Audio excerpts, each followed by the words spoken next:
Πριν από πολλά χρόνια, τότε που οι Έλληνες ταξίδευαν με καράβια ξύλινα και οι θάλασσες δεν είχαν χάρτες, ζούσε ένας νεαρός ναυτικός στην Κρήτη που τον έλεγαν Νικόστρατο. Ήξερε να διαβάζει τα άστρα και έλεγε πως μπορούσε να προβλέπει τον καιρό μόνο κοιτώντας το φεγγάρι. Μια νύχτα, ενώ το καράβι του ταξίδευε προς τη Ρόδο, εμφανίστηκε στον ορίζοντα μια παράξενη λάμψη. Οι ναύτες φοβήθηκαν πως ήταν καταιγίδα, μα ο Νικόστρατος είπε «Όχι, αυτό είναι το φως από την πόλη που δεν υπάρχει σε κανέναν χάρτη». Πράγματι.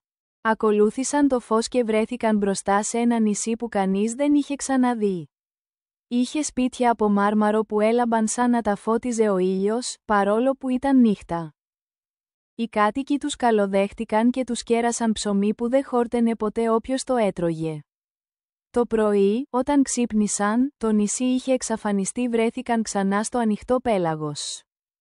Οι σύντροφοι του έλεγαν πως ήταν όνειρο, μα ο Νικόστρατος είχε στη τσέπη του ένα κομμάτι από εκείνο το ψωμί και αυτό ποτέ δεν μούχλιασε. Λένε ότι το φύλαξε μέχρι τα βαθιά του χρόνια και όποιος το έβλεπε, ορκιζόταν ότι είχε την οσμή της αληθινής θάλασσας και της φαντασίας μαζί.